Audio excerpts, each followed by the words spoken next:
All right, good morning, gentlemen. Happy Friday. Bob here once again. Going to break down some Bitcoin. Let's get right down to it. So, we got the daily chart in front of us there.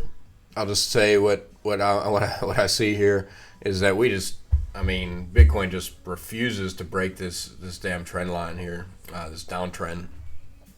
So, I don't know. Again, it seems fairly evident that we've got another downside push coming. At least as of now. Again, we talked about this and how the RSI looked like it was going to fall out, then it curled back in, and now it's pretty obviously outside of that little pattern there. So now the question becomes, can the bulls in fact make this guy here turn back up before the day is out? And I think realistically, in order to accomplish that feat, in order for this to be worthwhile even, then we basically need Bitcoin to at least break this level or this level, but honestly it probably needs to break this level. So again, we're in a position where Bitcoin's got to make some serious moves in order to break back out of here. Now again, we came down here, we retested a low that we had tested 2 weeks ago, 3 weeks ago at this point. Got a nice bounce off of it for sure, but again, just came right back up against this line and just shut down. So same thing here already. Since 8 o'clock last night, this thing's already come up here, got rejected, and is working its way down a little bit. Stochastic RSI is curling down at this point from overbought territory. It's not to say this can't stay pegged up here, because it can. You can even see here it was pegged, stayed up there, and you can see where the price action was at that point in time, and it was it basically just traded sideways, which is basically what we've got here. And then as it was leaving overbought territory, then the cascade just started. So that's probably, I would say, at least in my opinion, that's probably the most concerning aspect of what I see there.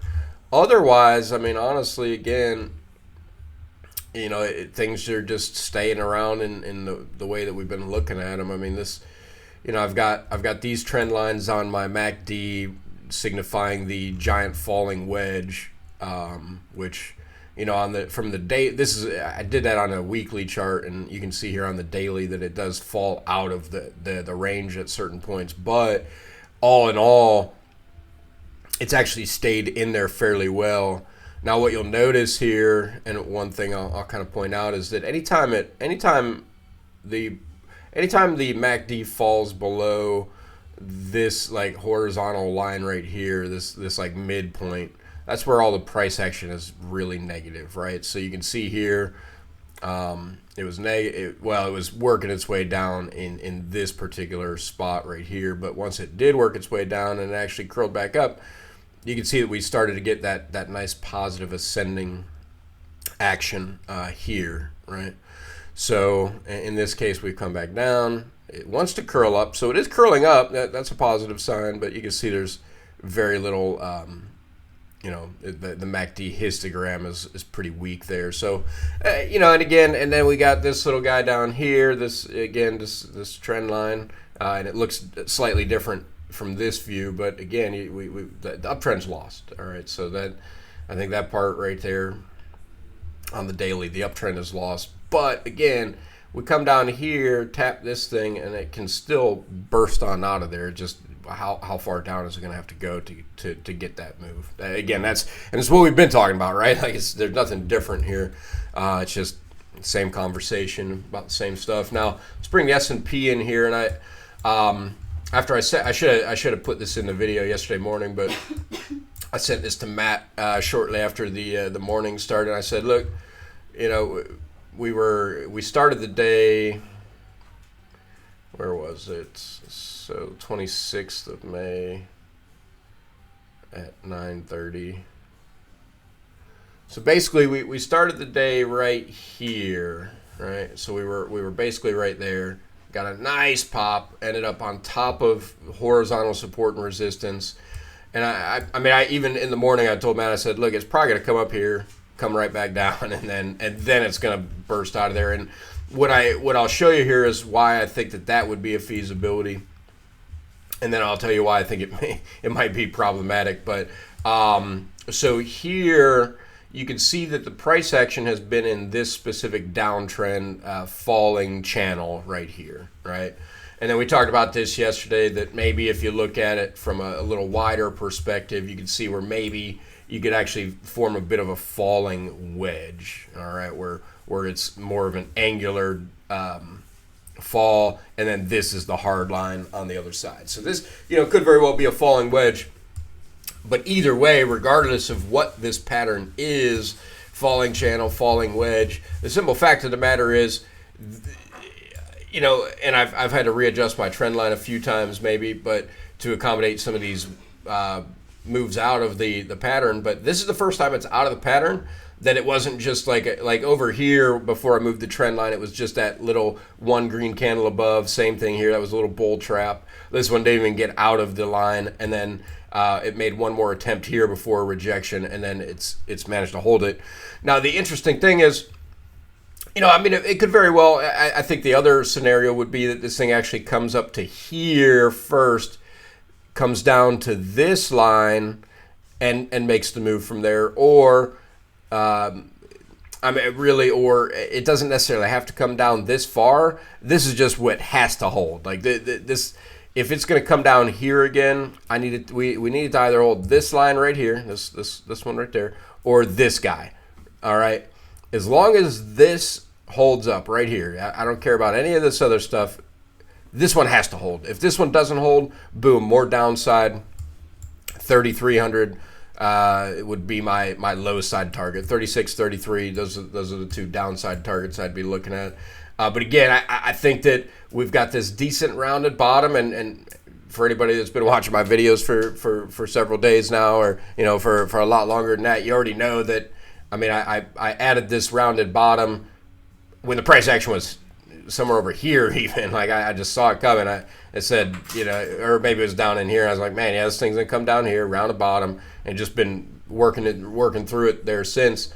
Again, this would finalize what typically would take place within a rounded bottom pattern.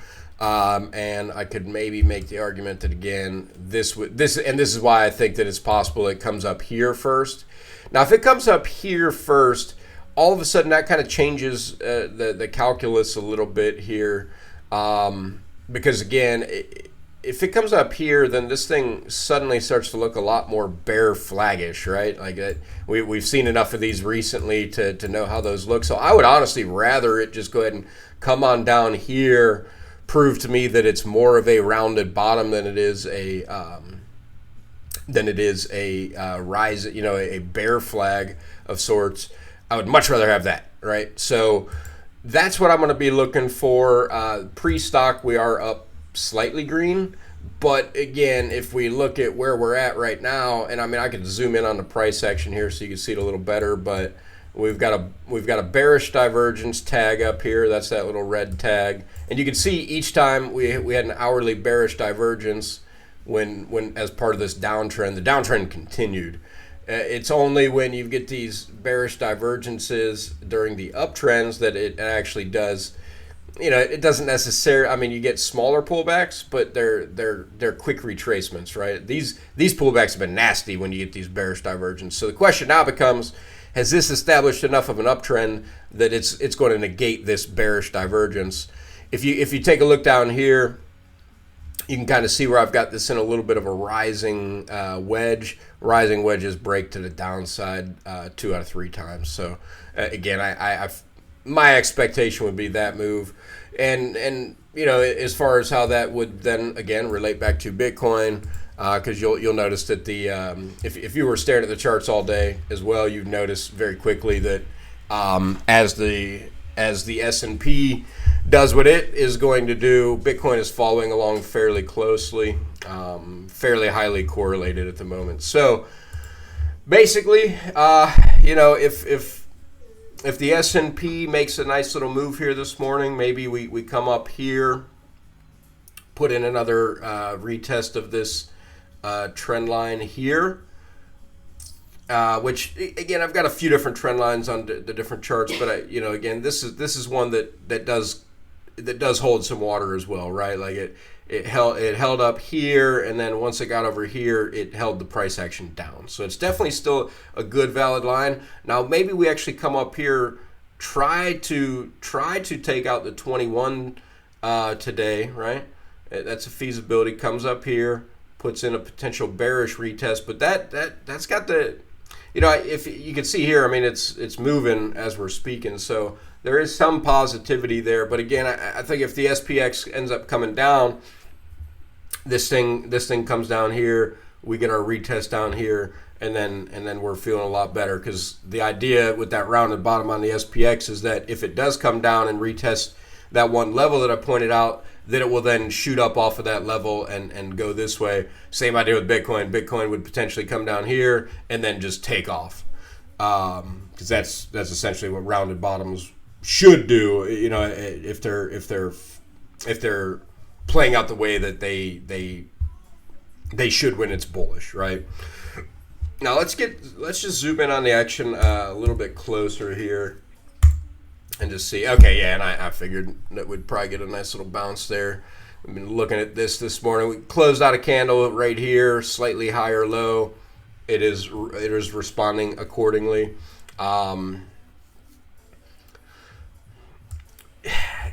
This part's tough. I mean, this could be a nice double bottom here. At which point, this may actually get some pretty good movement today. But it's kind of in, same thing here. I mean, it's already kind of forming a little bit of a bear flag, yeah, I'd say probably bear flag at the moment.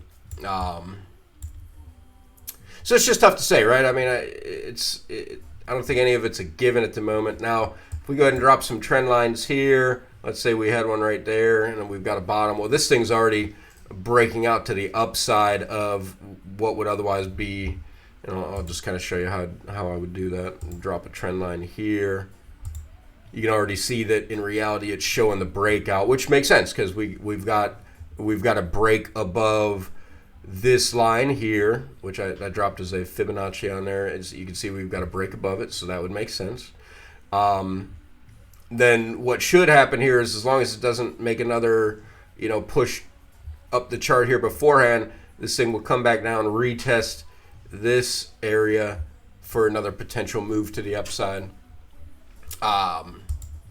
We'll see. I mean, the 4 hour, it's interesting. I just finally really noticed this morning when I was paying a little closer attention. But I came down here and we were slightly below this level. Let me get the drawings out of here so you can see us a little better.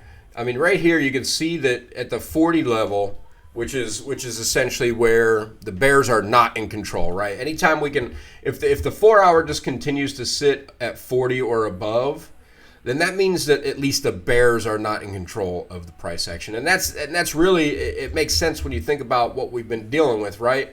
The last time the bears were in control was in this region right here. All right, so from basically, I mean, this one, this was just, I mean, I'm still kind of just like, man. I mean, this thing came down out of bullish territory and just came down with a fury, right? And then it just stayed in bearish control. Finally, right here, the bulls are not in control, but they're not conceding control to the bears anymore. So that's where every time it's hit this 28.8 level, it's basically prevented the bears from taking control again, right? If that makes sense here, right? So that anything 40 to, in Bitcoin's case, I think 40 to this 55 is really the number, but the general concept would be 40 to 60 is neutral territory. Anything above 60, the bulls are in control. Anything below 40, and the bears are in control. And again, you can see very clearly that the bulls have managed to defend this level each time, and now we're to a point though where, I mean, you can see all the moving averages just all bunched up right here, right? We've got all this massive price compression going on. But the biggest thing is this trend line is still just, I mean, it's been a bear. So Bitcoin, if we go ahead and take some, that's a dirty chart. Let's get one that's a little cleaner. Yeah, and I think this is a perfect example of it. I mean, you can see this line just continues to, let's move it just a little bit, just continues to keep the price action down. So if Bitcoin does not find a way to get through all of this today, and if it does, if it finds a way, it's you're going to watch it just hammer right through there, and it's going to be like, well, how the hell did it get through all those moving averages? It happens sometimes, and that's why there are so many different indicators that you want to use. Because I've thought about it before, and I mean, you could to a large extent use moving averages and literally just moving averages, but I feel like you're basically cuffing yourself a little bit by not taking advantage of some of the other ones. But yeah, I mean, you can see right here, right now. I mean, it's, I mean, this is probably,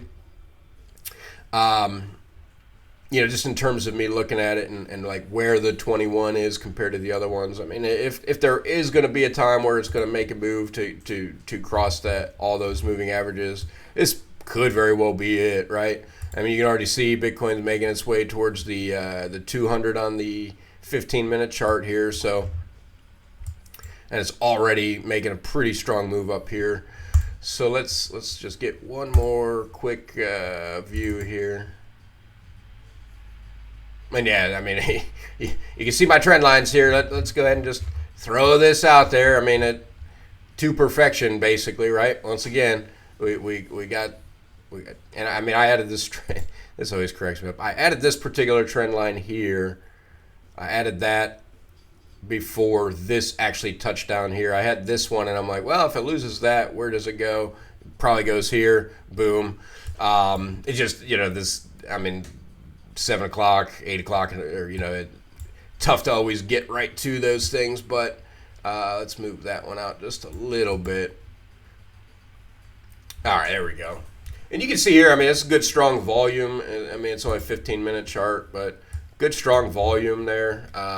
Still got another 15-minute candle to go in this particular. Yeah, so then, I mean, and this is just what I was just talking about a few minutes ago. I mean, as long as this didn't continue to come up here and make a strong move, then it was, and it's gonna. I mean, it will still likely retest this trend line anyway. Which at that point now, I'd question. Maybe it's more like, maybe it would just retest the 21 simple, right? Like it'll just come down here. We'll put in a red candle to this point, and then maybe another green that pops on off the red. But yeah, I mean, this was a good move this morning.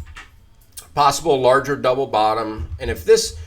I mean, and again, we've been on the daily, like we've been getting double bottoms frequently, and they're popping up. They're running out of gas real fast. So again, I mean, Bitcoin once again. Now we're to a point we have to get through all of this, and we've got to get up above this. I mean, I don't see any way around it. If Bitcoin is not going to fall off the ledge here, it has to pump up to this level in the relatively near future. It just has to. So we'll see. I mean, the bulls keep defending this level. So that's I got to give them credit for credit where it's due. But again, I do think that again, depending on what the SPX does, where Bitcoin either comes up here, maybe gets a rejection there, but stays within this bear pennant pattern that we've been talking about. At that point, I'm going to start to believe that it will actually make moves to the upside out of it. If the SPX comes back down and has to retest that kind of the right side of the rounded bottom pattern, I'm going to expect it's much more likely Bitcoin comes back down here one more time. And it's just going to depend. But yeah, I mean, this looks like a decent little double bottom, and if that does play out, then that might finally get us the distance we need to get out of this misery. Let's see. I mean, it doesn't, that would be a measured move for that double bottom there. It doesn't quite go on to set a new high in comparison to these other highs. So that probably would be it. That would probably be a negative thing. What we'd want at that point is, let's see this thing fire off right up to here, and then let's go ahead and turn it into an inverted head and shoulders. Now all of a sudden we got a little larger pattern to work with. And now, at least potentially, we've got a move that actually takes us up above all of these other highs from these other days. So that's what we're going to be looking for, honestly. I mean, that's really what it's going to come down to is, can Bitcoin, in fact, push its way up high enough on the chart that it can avoid all of the downside garbage that would otherwise be coming? We're going to find out real soon. I mean, you can see here on the 60-minute chart, Bitcoin trying to break back into what I consider the bullish territory here for Bitcoin, and when it breaks above this 55 level, you're probably going to watch this spike up here, but then sell off, and it's probably going to sell off to back inside of either this trend line or this white trend line. But the likelihood that I see it coming up above this yellow trend line that has been holding down the price action for, since the 23rd of May. I mean, this specific line, the likelihood that it breaks through that on this particular go around seems unlikely, but we'll see. We got 12 more minutes to go. Man, I don't know what else to say here, people. It's the same thing every day. It's Groundhog Day. And in this case, again, I mean, we could start to see this thing start trending in the right direction, or we could continue to see it, just kind of mess around in here until it no longer feels it can, which is certainly a feasibility too. Which, to that point, actually, let me bring this in here real briefly. I just want to show you this because this was another thing that Matt and I were talking about yesterday. Let me get this in here, and where'd it go? Let me find this chart for you guys real quick. This is one I just figured we'd talk briefly about. Just because I found it borderline entertaining.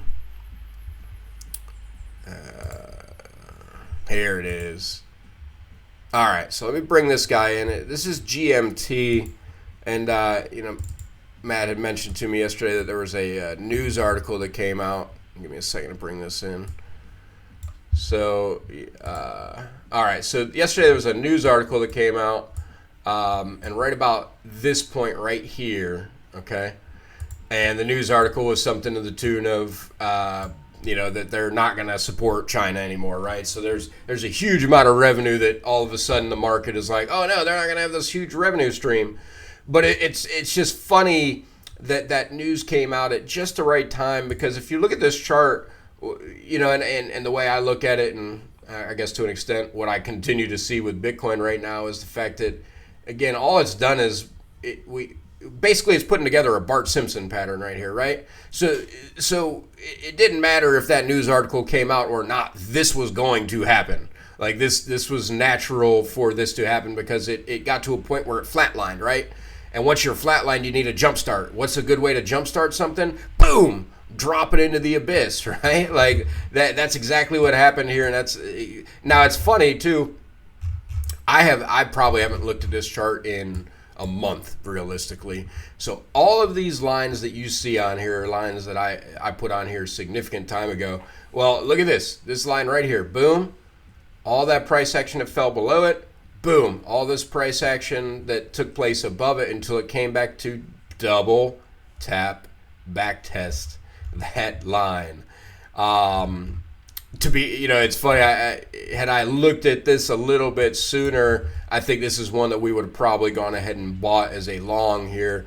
And obviously, you can see that being up about 30% today, ballpark-ish, 25 maybe. Let's see what it says we're up today. 27% on the day. So yeah, I mean, had I seen that, I honestly, that would have been a great opportunity to jump in on a long there.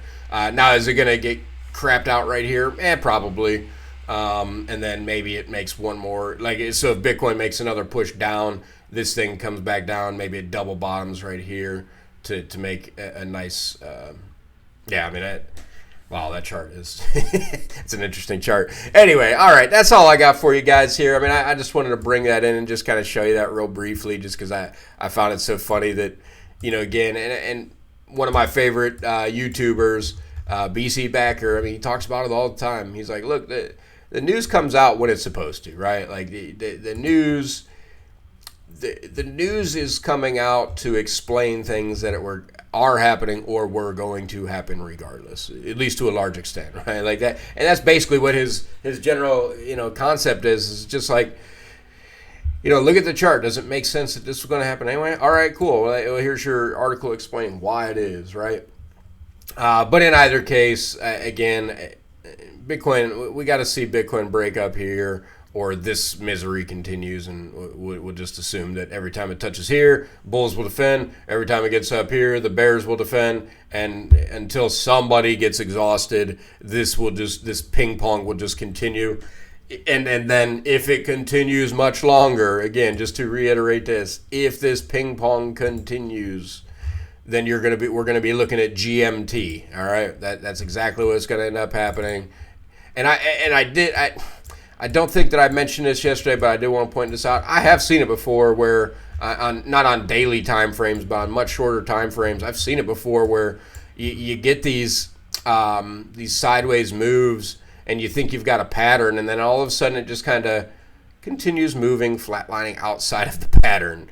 And then all of a sudden, that's when it just drops off. Because again, once it flatlines, you got to have a jump start. So, again, here's our range. They're 28.8 to 30,200 basically, until or unless that is broken and held, at which point, goodness, we can actually start to talk about some upside movement. In the meantime, gentlemen, enjoy your weekend. Be safe. It's a holiday weekend.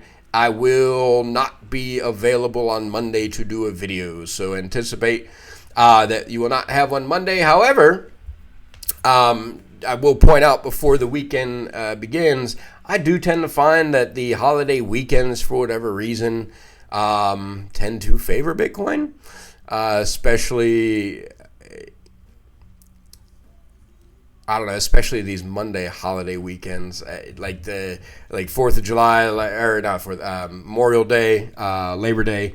I feel like I distinctly recall when, you'll see. It's very interesting. It could go one of two ways, but I tend to find that the weekends that lead up to and through the holidays tend to be solid price action, and then it's either the day of the holiday on Monday or the day after, before anybody gets a chance to make any moves, all of a sudden that market just dumps out the other side. So, it should be interesting to see what happens here, but the holiday weekends are always very interesting. Again, appreciate you guys. Enjoy the holiday weekend. We will talk again soon.